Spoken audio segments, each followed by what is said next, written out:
Bismillahirrahmanirrahim. Assalamualaikum warahmatullahi wabarakatuh. Bismillahirrahmanirrahim. Alhamdulillahi rabbil alamin. Wa afdalus salati wa atammut taslim ala sayyidina Muhammadin wa ala alihi wa sahbihi ajma'in. Allahumma salli ala badri tamam wa misbahi zalam wa miftahi daris salam wa syamsi dinil islam Muhammadin sallallahu alaihi salatu wassalam. Allahumma aftah alaina hikmataka wa anshur alaina min khazaini rahmatika ya arhamar rahimin.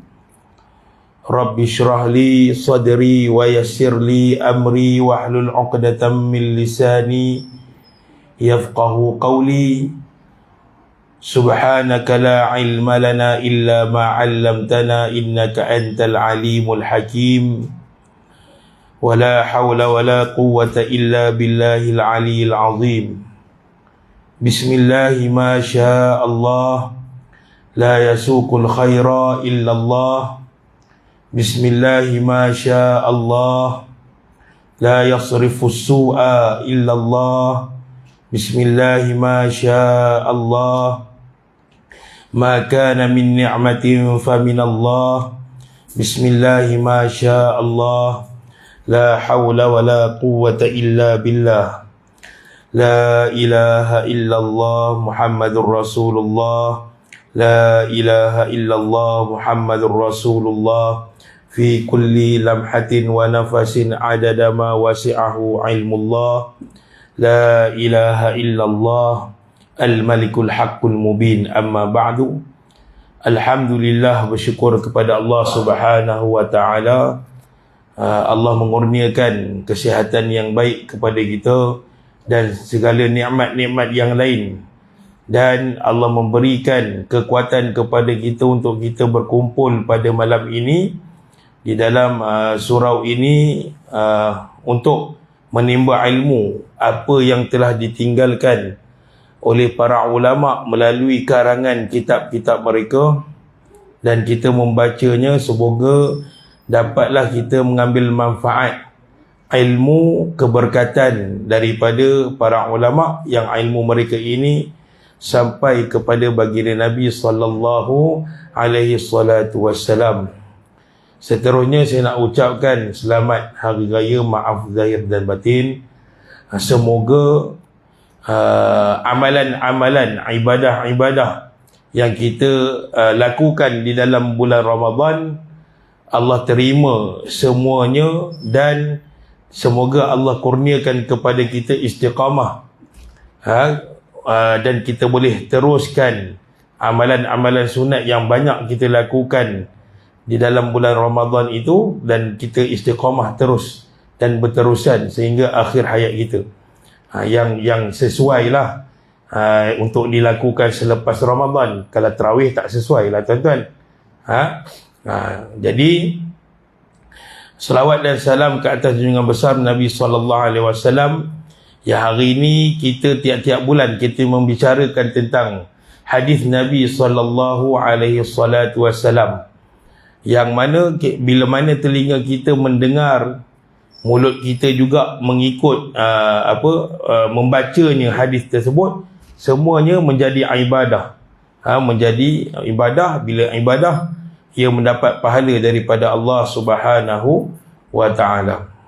Barisan AJK Surau, tuan-tuan imam, tuan-tuan Bilal, hadirin hadirat yang dirahmati oleh Allah sekalian. Jadi insya-Allah kita akan sambung perbincangan kita masih lagi pada hadis yang keempat, yang membicarakan tentang penciptaan manusia yang Allah jadikan kita ini. Tapi saya nak bacakan hadis sekali lagi yang Arabnya. Qala al-muallifu rahimallahu ta'ala, kata pengarang rahimallahu ta'ala, al-hadithur rabi', iaitu hadis yang keempat. Itu ulang sikit. So, kalau ikutkan kita berhenti pada muka surat 129. Jadi tuan-tuan jangan risau dah. Kitab yang ada pada saya sama dah dengan tuan-tuan. 129. Tapi saya nak baca kembali hadis yang keempat ni. An Abi Abdurrahman Abdullah ibn Mas'ud radhiyallahu anhu qala haddatsana Rasulullah sallallahu alaihi wasallam wa huwa shadiqul masduq inna ahadakum yujma'u khalquhu fi batni ummihi 40 yawman nutfatan thumma yakunu 'alaqatan mithla dhalik thumma yakunu mudghatan mithla dhalik thumma yursalu ilayhi al-malaku fayanfukhu fihi ar-ruh wa yu'maru bi arba'i kalimatin bikatbi rizqihi wa ajalihi wa amalihi wa shaqiyyun aw sa'idun fa wallahi alladhi la ilaha ghairuh inna ahadakum la ya'malu bi'amali ahli al-jannah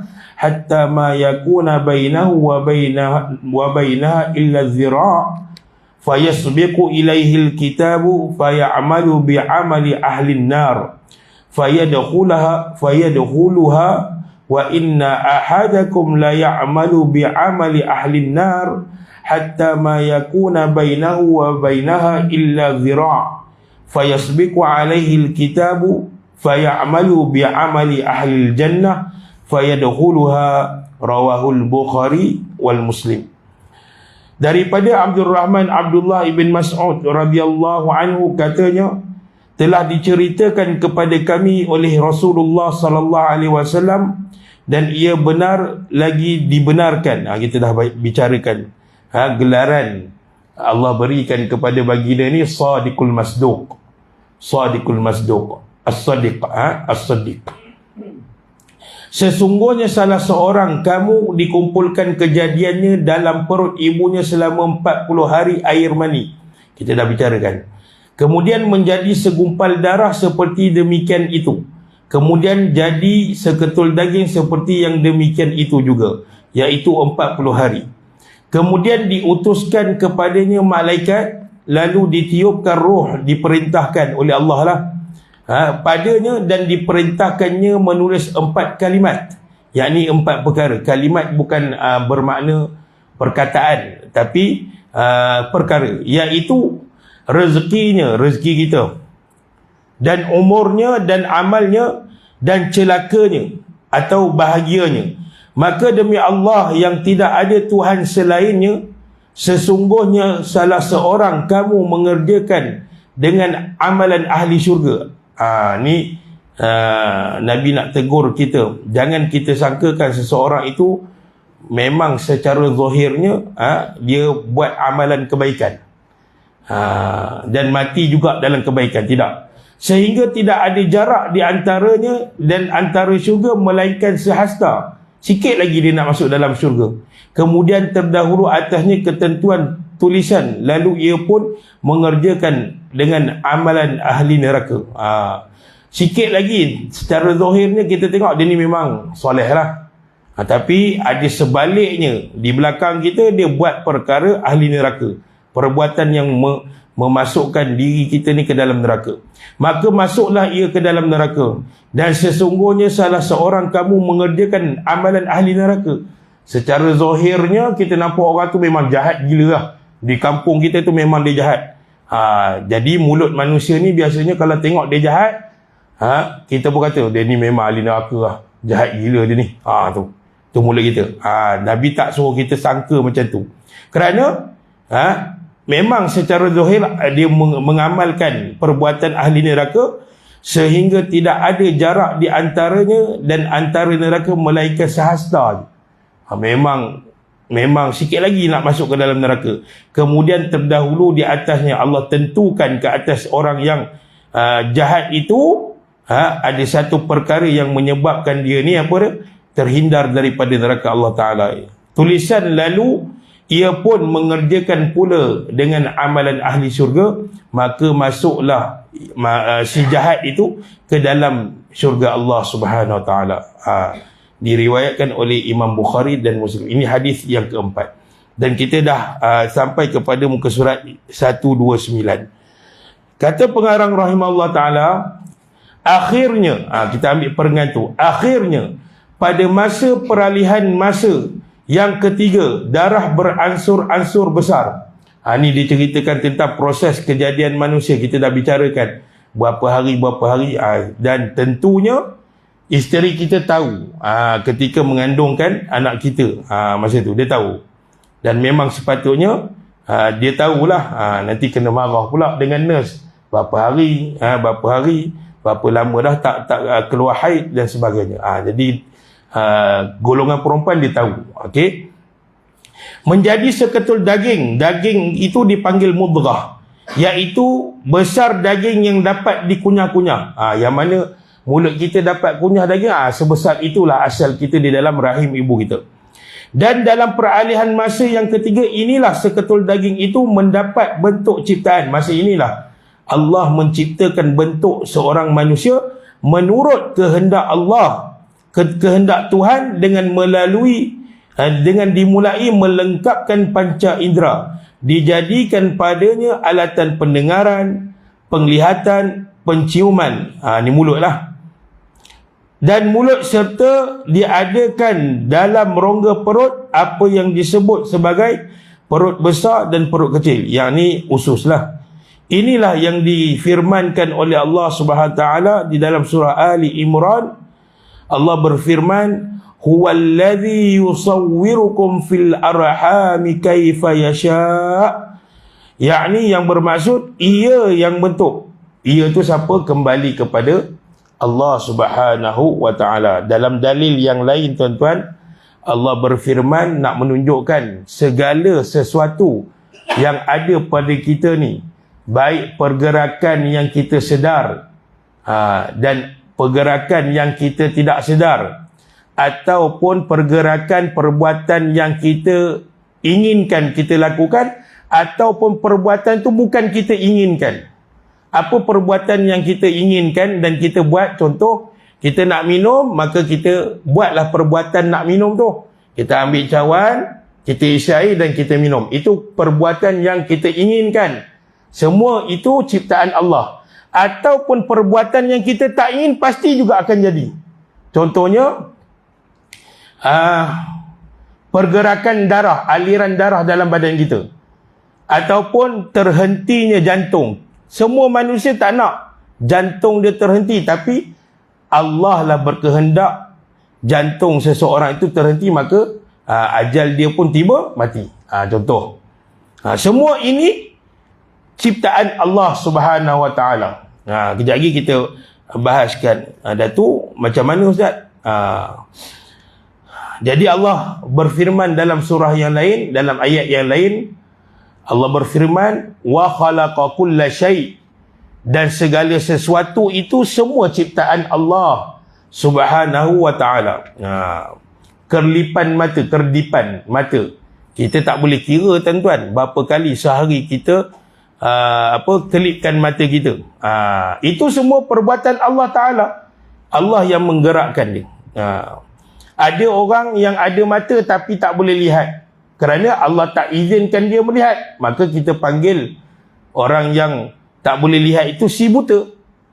Ada orang yang ada mulut secara zahir dia, tapi dengan kehendak Allah Ta'ala, Allah tak izinkan kotak suara dia ni mengeluarkan suara.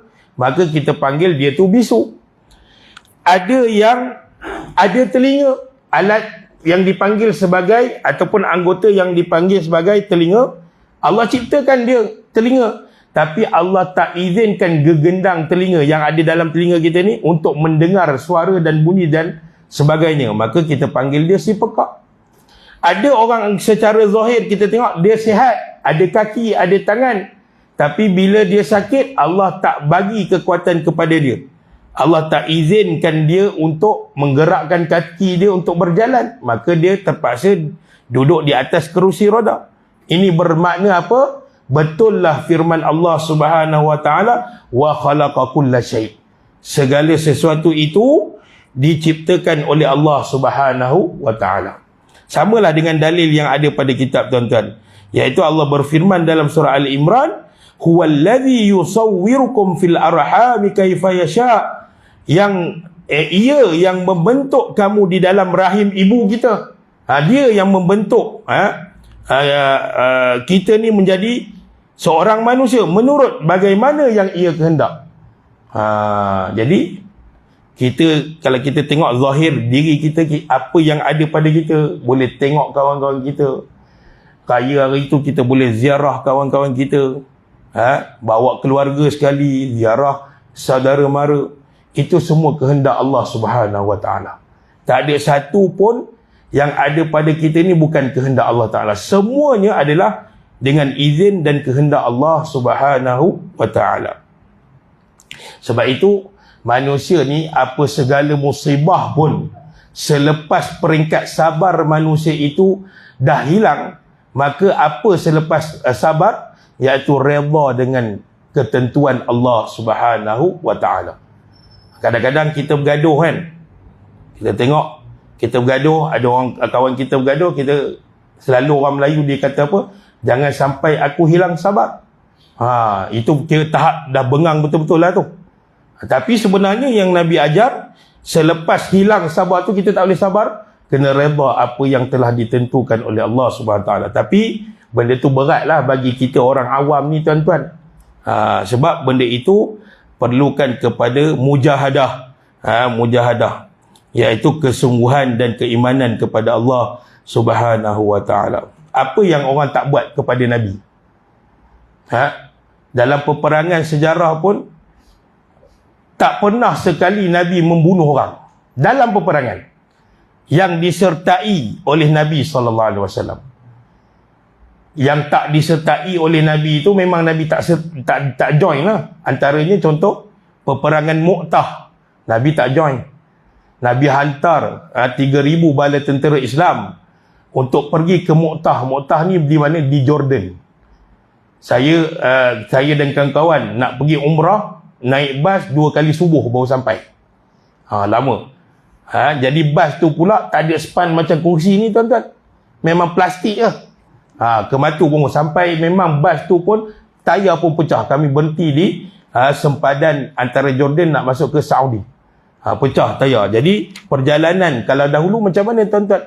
Nabi tak sertai. Nabi duduk di Madinah, Nabi hantar tentera Islam 3,000 orang menentang 100,000 orang tentera Kristian. Bayangkan tuan-tuan, perjalanan lagi. Jadi sabarnya Nabi tu. Nabi tak pernah membunuh orang dalam peperangan, kecuali dalam peperangan Uhud.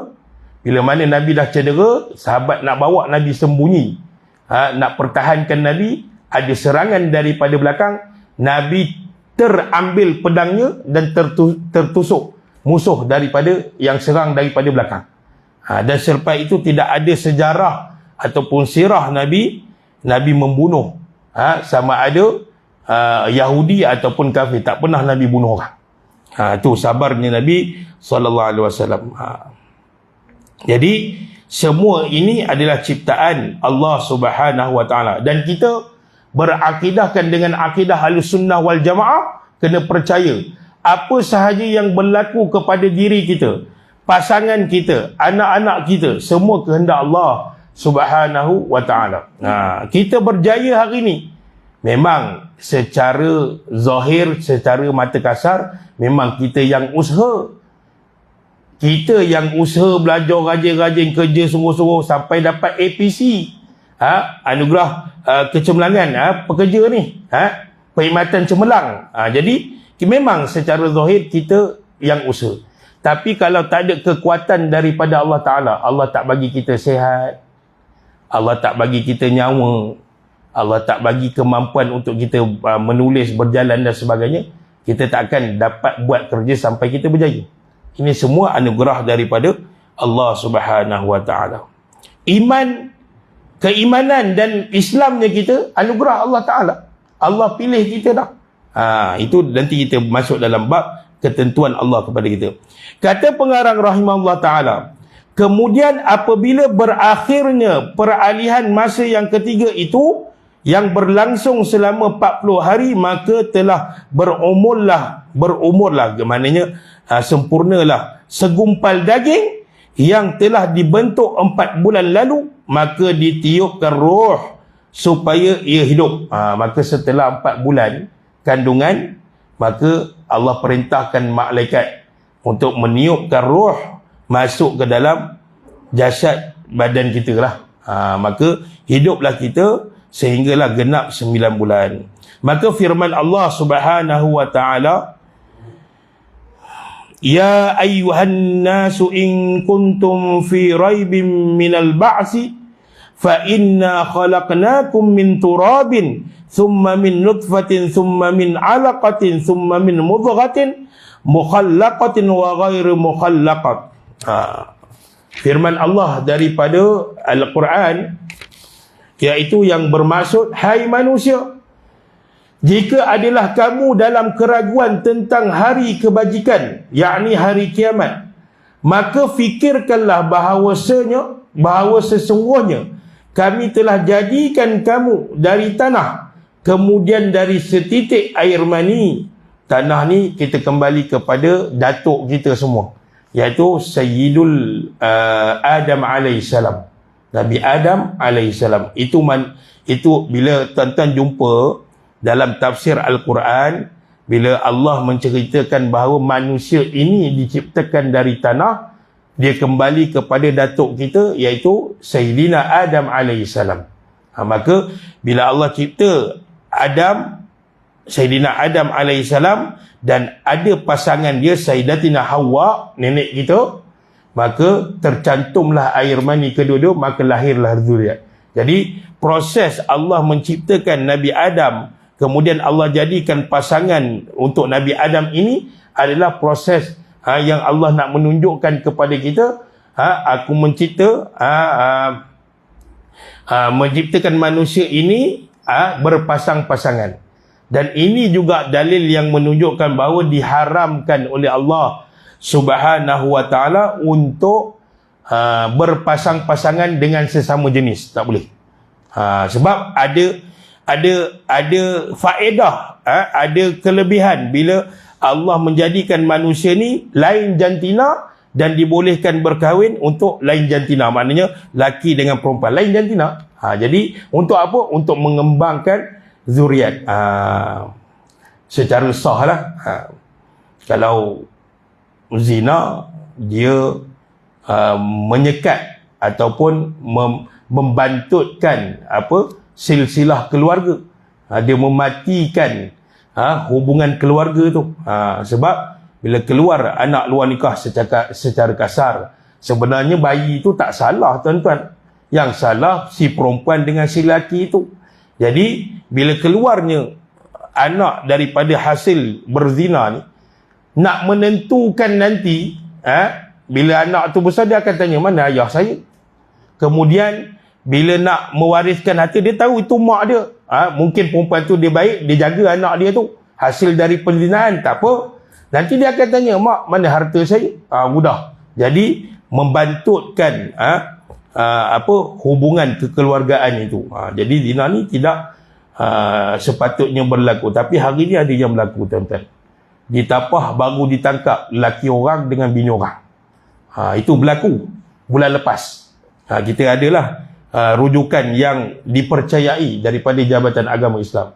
Laki orang dengan bini orang. Kita panggil bini lah, siapa suruh buat benda haram. Kalau baik, isteri. Okey, baik.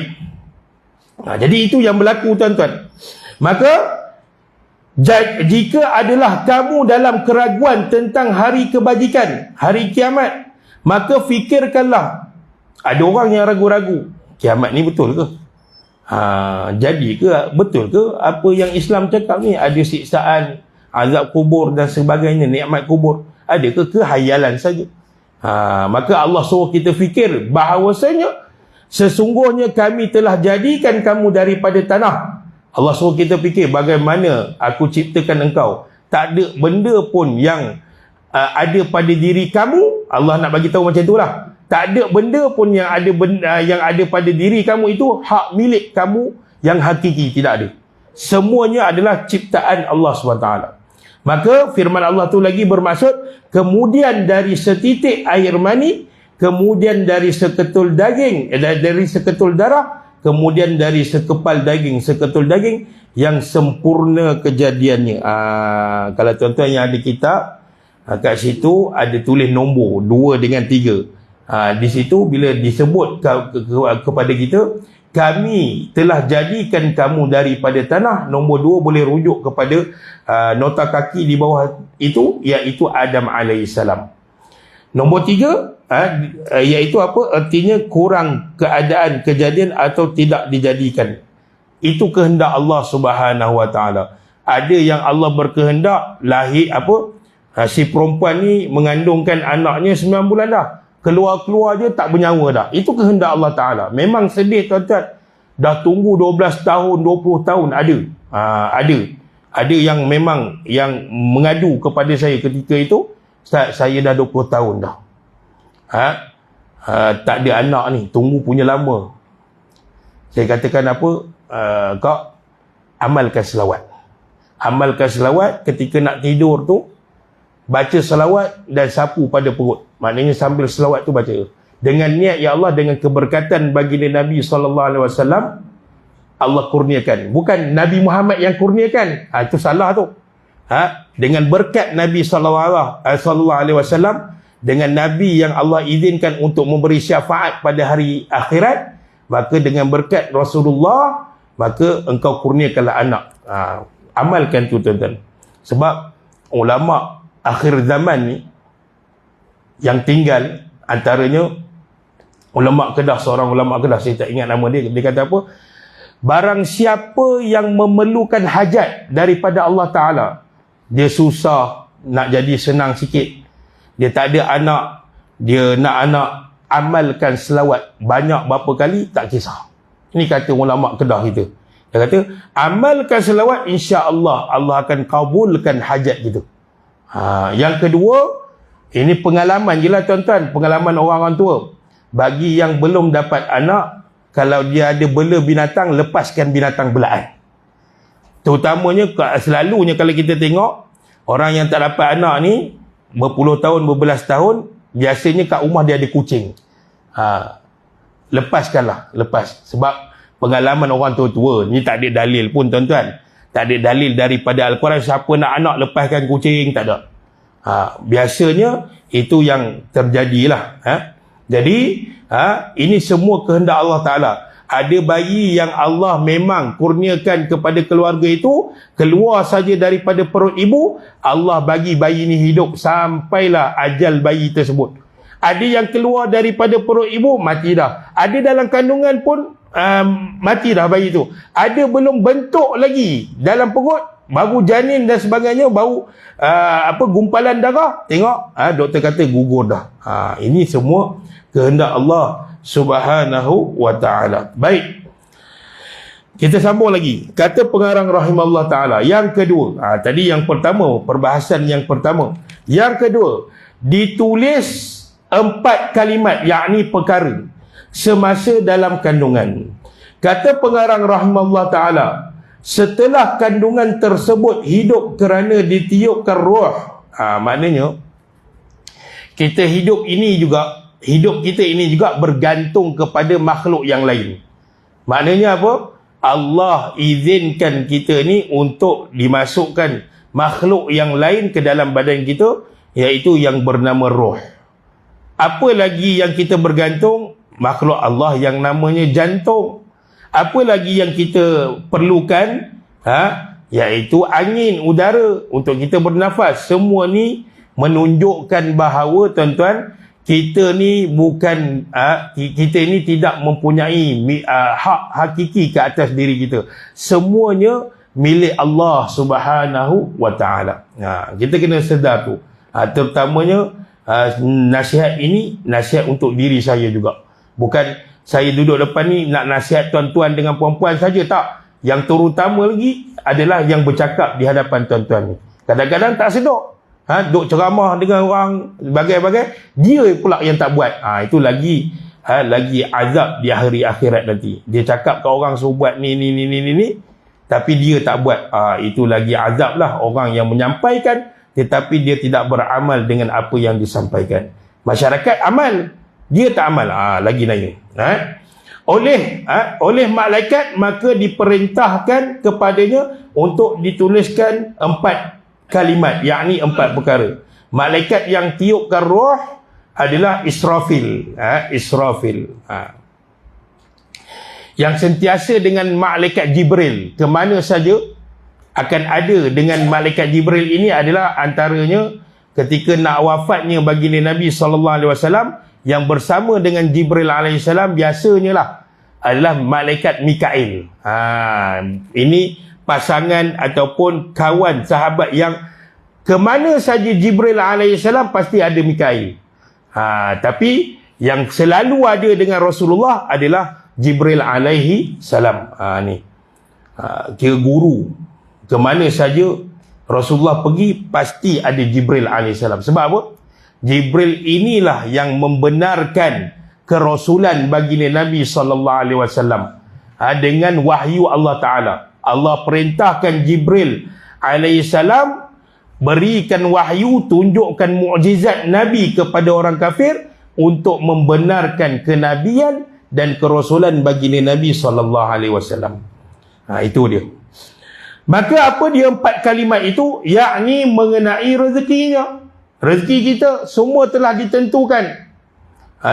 Seringkali saya bila cerita dengan anak murid kan, cuba kamu tengok duit kamu sekarang dalam poket. Siapa yang bawa RM3, RM5, RM4? Pernah tak ustaz, kita tanya kat murid-murid kan, pernah tak kamu satu hari kamu bawa RM4, pagi-pagi sekolah tengah beratur dekat dewan, tiba-tiba bila nak rehat kamu tak belanja lagi pagi, tiba-tiba nak rehat tinggal RM2 je. Mana lagi RM2? Memang kamu ingat pagi-pagi datang sekolah tu kamu tak belanja lagi, memang ada RM4. Tiba-tiba hilang RM2. Jadi Allah dah tentukan si murid itu hanya rezeki dia pada hari itu RM4 saja. Kadang-kadang paling senang tuan-tuan, kita duk syok pergi jalan, tayar pecah ataupun kereta breakdown tepi jalan. Nak panggil kawan-kawan yang ada kat tempat tu tak ada, kawan-kawan jauh semua. Jadi towing pun datang. Towing kereta kita, maka sampai kat bengkel 600 dia kata. Lebuh duit 600 kita. Kita nak bawa pergi jalan, patah balik rumah. Dah bayar 600 tadi. Maka 600 yang ada dalam beg duit kita itu bukan rezeki kita, tetapi rezeki bengkel tu. Kena ingat, semua gaji yang kita ataupun duit yang kita ada dalam bank tu bukan duit kita, bukan rezeki kita. Allah dah tentukan. Kalau kata hari kita jalan tu kita bawa RM1,000, kereta breakdown RM600 lebih, tinggallah RM400, maka itulah rezeki yang kita ada untuk bawa keluarga kita pergi jalan-jalan. Kena ingat tu. Kadang-kadang kita beli roti canai ke apa, ataupun beli air bungkus, sampai tengah jalan bocor ataupun kita accident pecah, maka kita tak sempat nak minum air tersebut, maka bukan rezeki kita. Itu semua telah ditentukan oleh Allah Subhanahu wa ta'ala. Kita berniaga, hari ini kita tengok pelanggan keluar masuk, rezeki kita kira-kira RM1,000. Hari biasa tak sampai pun, 500 pun tak sampai. Maka itu telah ditentukan oleh Allah Subhanahu wa ta'ala. Lain kalau dia guna bab sihir, lain. Kalau dia guna pelaris kedai, itu lain. Itu lain. Nak cerita bahawa telah ditentukan oleh Allah Subhanahu wa ta'ala. Kita hanya usaha saja. Dan benda ini disabdakan oleh Nabi SAW. Kemudian apa lagi 4 perkara tersebut? Ajal kita, tak ada seorang pun yang tahu bilakah hari kematiannya. Hatta baginda Nabi SAW. Tuan-tuan belajar pada hadis yang kedua, bila mana malaikat Jibril yang saya ceritakan, malaikat Jibril terus melulu masuk, duduk di depan Nabi, letak tangan Jibril itu atas paha Nabi dan tanya kepada Nabi, apakah iman, apakah Islam, apakah ihsan. Soalan terakhir, malaikat Jibril tanya apa tuan-tuan? Malaikat tanyakan kepada baginda Nabi SAW, ya Rasulullah, terangkan kepada kami, bilakah berlakunya kiamat? Apa Nabi jawab? Allahu a'lam. Nabi jawab, Allah saja yang tahu. Kalau macam tu, Jibril tukar soalan, kalau macam tu, tolong terangkan kepada kami, apa dia? Tentang tanda-tanda kiamat. Tanda-tanda kiamat baru Nabi cerita satu persatu. Sebab apa Nabi tahu? Sebab Allah dah wahyukan kepada Nabi SAW. Apa sahaja yang Nabi tinggalkan kepada kita, apa sahaja yang Nabi bagi tahu kita itu semua wahyu Allah Subhanahu Wa Taala. Apa sahaja yang Nabi jawab bila ditanya oleh Jibril dan Nabi jawab wallahu alam, itu semua tidak diwahyukan oleh Allah Taala. Allah tak bagi tahu kepada Nabi. Sehingga kan kewafatan Nabi SAW pun Nabi tak tahu bilakah Nabi akan wafat. Cuma bila dijadikan sejarah, dijadikan sirah, baru kita tahu 12 Rabiul Awal pada waktu subuh Nabi telah jatuh sakit dan tengah hari baru Nabi wafat. Tarikh lahir dengan tarikh wafat Nabi sama, 12 Rabiul Awal, tapi tahun berlainan lah. Nabi lahir tahun gajah, cuma bulan yang sama. Baik, juga macam tu Nabi pun tak tahu. Para Nabi dan para Rasul, Nabi ada 124,000 orang, juga tidak mengetahui ajal mereka. Tak ada seorang pun tahu. Anak kita tahu ajal kita sebab apa? Dia tengok batu nisan. Waris kita tahu kematian kita nanti sebab apa? JPN keluarkan surat kematian, baru kita tahu. Kita tak tahu dah dalam kubur. Yang kita nak kena tahu apa? Bagaimana nak jawab soalan mungkar dan nakir. Bagaimana? Ustaz, saya dah tahu dah soalan mungkar nakir, dah tanya dalam kubur nanti. Apa dia? Ma rabbuka, apa Tuhan kamu? Memang sekarang bocor tuan-tuan. Dalam kubur nanti tak ada dah soalan bocor. Dia bergantung kepada amalan kita di dunia ni. Dan dikatakan oleh guru kami Syekh Omar Kalash hafizullah ta'ala, yang disebutkan di dalam surah Yasin, apa dia?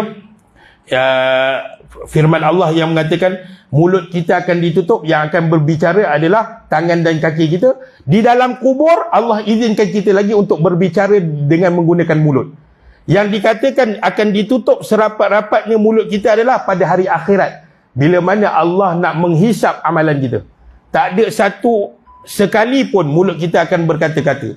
Ini terjemahan daripada kefahaman daripada yang disampaikan oleh guru-guru kami.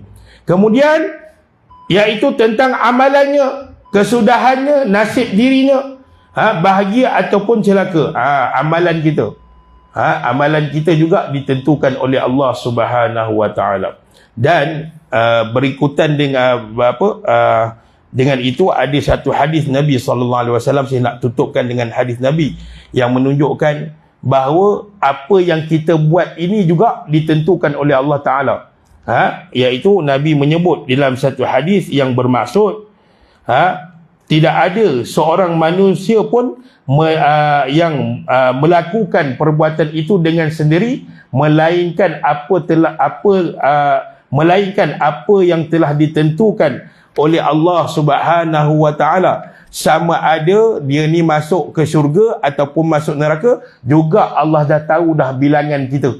Bilangan manusia yang akan masuk ke dalam syurga, Allah dah tahu berapa bilangan, dan di dalam neraka pun berapa jumlahnya, Allah pun dah tahu. Kemudian tentang kehidupan seseorang, baik ataupun celaka, kehidupan dia bahagia ataupun sengsara, juga telah diketahui oleh Allah Subhanahu Wa Taala. Maka seorang lelaki pun tanya kepada Rasulullah, "Ya Rasulullah, kalau macam tu, kalau Allah dah tentukan kepada manusia ini tentang celaka kehidupan dia, kebahagiaan dia, rezeki dia, maka kita tak payah buat pekerjaan, kita tak payah melakukan amalan soleh." Umpama lelaki ni dia kata apa? Kalau datang seorang pencuri dan memang kerja dia pencuri, maka dia tahu dah dia ni ahli neraka, maka tak perlulah dia buat benda-benda yang lain. Memang dia tahu dah ahli neraka, baik aku terus buat perkara jahat. Jadi macam mana? Rasulullah menjawab, maka Nabi SAW, i'malu fakulla maisara. Maka Nabi pun sebut, jangan kata macam tu. Walaupun Allah dah tentukan kepada kita ajal kita, rezeki kita, apa yang kita buat ni baik dan buruk, ini semua ditentukan oleh Allah Ta'ala. Maka Nabi kata, buat juga perkara yang disuruh oleh Allah Ta'ala. Ammal ahli sa'adah, kalau seseorang itu dia inginkan kepada kebaikan, maka Allah akan dorongkan dia melakukan kebaikan. Maknanya selarilah dengan firman Allah, laha ma kasabat wa 'alaiha maktasabat. Wa amma ahli syaqawah, dan sekiranya seseorang itu dikatakan sebagai ahli ataupun orang yang membuat jahat, maka memang Allah akan dorong dia kepada kejahatan. Seperti Abu Jahal. Abu Jahal ni Allah dah suruh dia beriman, Allah dah suruh manusia ni beriman, tetapi dia memilih jalan untuk ke neraka dengan tidak beriman kepada Allah Ta'ala, maka Allah dorongkan dirinya sampai matinya Abu Jahal ini kepada kejahatan. Sebab itu kita kena buat, sebab kita tak tahu kematian kita ini sama ada baik ataupun buruk. Maka bila kita tak tahu kita ini duduk di mana di hari akhirat, maka kita kena buat. Buat apa? Buatlah amal soleh sebanyak-banyak mungkin. Semoga dalam banyak-banyak amalan soleh yang kita lakukan itu, salah satunya Allah terima sungguh-sungguh, dan Allah masukkan dengan amalan soleh yang sungguh-sungguh itu, Allah masukkan kita ini ke dalam syurga Allah Subhanahu wa ta'ala. Mohon maaf kalau ada terkasar bahasa, mohon maaf mengambil masa yang lama. A'udzubillahi minasyaitonirrajim. Bismillahirrahmanirrahim. Alhamdulillahi rabbil alamin. Wassalatu wassalamu ala asyrafil anbiya'i wal mursalin sayyidina Muhammad wa ala alihi wa sahbihi ajma'in. Rabbana la tuzigh qulubana ba'da idh hadaitana wa hab lana min ladunka rahmah innaka antal wahhab. Rabbana atina fid dunya hasanah wa fil akhirati hasanah wa qina adzabannar. Sallallahu ala sayyidina Muhammad wa ala alihi wa sahbihi wasallam. Walhamdulillahi rabbil alamin.